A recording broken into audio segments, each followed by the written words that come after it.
আল্লাহ তাআলা কোরআনুল মজিদে ইরশাদ করেছেন, কুল্লু নাফসিন যায়িকাতুল মউত। প্রত্যেক প্রাণীকে মৃত্যুর স্বাদ গ্রহণ করতে হবে। প্রত্যেক প্রাণীর জন্য মৃত্যুর একটি সময় নির্ধারিত রয়েছে।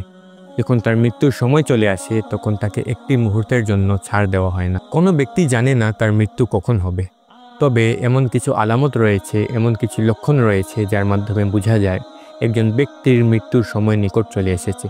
সেই আলামতগুলো কি কি? হযরত ইয়াকুব আলাইহিস সালামের সাথে মালাকুল মউত হযরত ইসরাঈল আলাইহিস সালামের গভীর বন্ধুত্ব ছিল। বিভিন্ন সময়ে মালাকুল মউত হযরত ইসরাঈল আলাইহিস সালাম হযরত ইয়াকুব আলাইহিস সালামের সাথে সাক্ষাৎ করতে আসতেন। একদিন যখন মালাকুল মউত হযরত ইয়াকুব আলাইহিস সালামের নিকট আসলেন, তখন হযরত ইয়াকুব আলাইহিস সালাম তাকে প্রশ্ন করলেন, হে মালাকুল মউত, আপনি কি আমার সাথে সাক্ষাৎ করার জন্য এসেছেন, না আমার রূহ কবজ করার জন্য এসেছেন? তখন মালাকুল মউত ইরশাদ করলেন, হে আল্লাহর নবী, আমি আপনার সাথে সাক্ষাৎ করার জন্য এসেছি, আপনার রূহ কবজ করার জন্য আসি নাই। তখন হযরত ইয়াকুব আলাইহিস সালাম মালাকুল মউতকে বললেন, হে মালাকুল মউত, আপনার নিকট আমার একটি আবেদন। যখন আমার মৃত্যুর সময় চলে আসবে তখন আপনি আমার রূহ কবজ করার জন্য হঠাৎ আসিয়েন না। আপনি আসার পূর্বে আমাকে সচেতন করে দিয়েন, যাতে আমি আমার মৃত্যুর প্রস্তুতি গ্রহণ করতে পারি। হঠাৎ মৃত্যু ইসলামের মধ্যে পছন্দনীয় নয়, কারণ হঠাৎ মৃত্যু আসলে একজন ব্যক্তি তার গুনাহ থেকে তওবা করতে পারে না। রাসূলুল্লাহ সাল্লাল্লাহু তাআলা আলাইহি ওয়াসাল্লাম, যিনি মাসুম, যার জীবনে কোনো গুনাহ নেই, তারপরেও উম্মতকে শিক্ষা দেওয়ার জন্য তিনি এভাবে দোয়া করতেন, আল্লাহুম্মা ইন্নী আউযু বিকা মিনাল মাউতিল ফাজা। হে আল্লাহ তাবারক ওয়া তাআলা, আমি হঠাৎ মৃত্যু থেকে তোমার নিকট আশ্রয় প্রার্থনা করতেছি। তো যখন হযরত ইয়াকুব আলাইহিস সালাম মালাকুল মউতকে বললেন, আপনি আমার মৃত্যুর পূর্বে আমাকে সচেতন করে দিয়েন, তখন মালাকুল মউত বললেন, ঠিক আছে, আমি আপনার মৃত্যুর পূর্বে আপনাকে 3টি সংকেত পাঠাবো, যার মাধ্যমে আপনি বুঝতে পারবেন আপনার মৃত্যুর সময় নিকট চলে এসেছে। অতঃপর যখন হযরত ইয়াকুব আলাইহিস সালামের মৃত্যুর সময় হলো এবং মালাকুল মউত তার রূহ কবজ করার জন্য আসলেন, তখন হযরত ইয়াকুব আলাইহিস সালাম বললেন, হে মালাকুল মউত, আপনি তো বলেছিলেন আমার মৃত্যুর পূর্বে আপনি আমাকে 3টি সংকেত পাঠাবেন, কিন্তু আমি তো কোনো সংকেত পাইনি।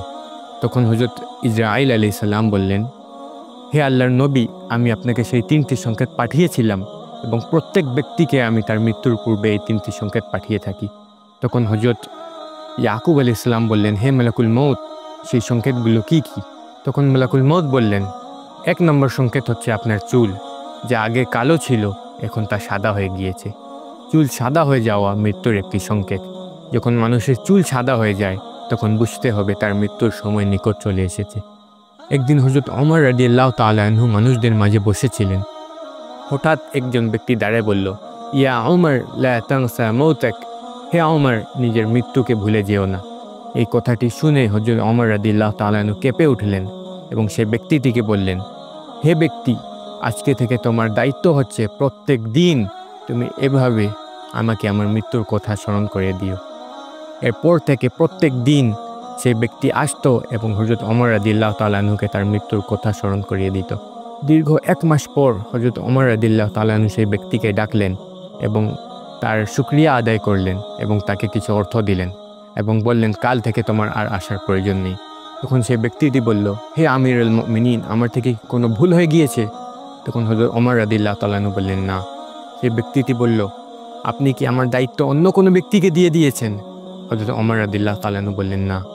তখন সেই ব্যক্তিটি বলল, আপনি আমাকে আসতে কেন নিষেধ করতেছেন? তখন হযরত ওমর রাদিয়াল্লাহু তাআলা আনহু বললেন, দেখো, আমার একটি চুল সাদা হয়ে গিয়েছে, এখন আমাকে মৃত্যু কথা স্মরণ করানোর জন্য আর তোমার প্রয়োজন নেই। এই সাদা চুলটি আমাকে আমার মৃত্যুর কথা স্মরণ করাতে থাকবে। আল্লাহু আকবার। চুল সাদা হয়ে যাওয়া মৃত্যুর অনেক বড় একটি আলামত। আমাদের অনেকেরই চুল সাদা হয়ে গিয়েছে, তারপরেও আমরা মৃত্যুকে ভুলে রয়েছি। আল্লাহ তাআলা আমাদেরকে বেশি থেকে বেশি মৃত্যুকে স্মরণ করার তৌফিক দান করুক। অতঃপর মালাকুল মউত হযরত ইয়াকুব আলাইহিস সালামকে বললেন, 2 নম্বর সংকেত হচ্ছে আপনার শরীর, যা আগে শক্তিশালী ছিল এখন তা দুর্বল হয়ে গিয়েছে। শরীর দুর্বল হয়ে যাওয়া মৃত্যুর একটি আলামত।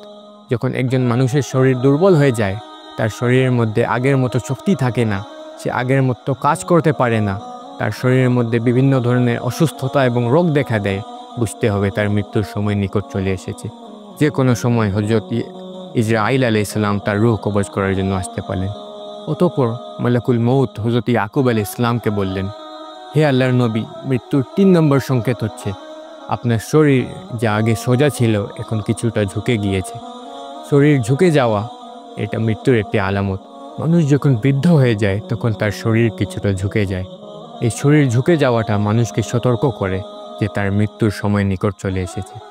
তো এই 3টি আলামত, 1 নম্বর হচ্ছে চুল সাদা হয়ে যাওয়া, 2 নম্বর হচ্ছে শরীর দুর্বল হয়ে যাওয়া এবং 3 নম্বর হচ্ছে শরীর কিছুটা ঝুঁকে যাওয়া।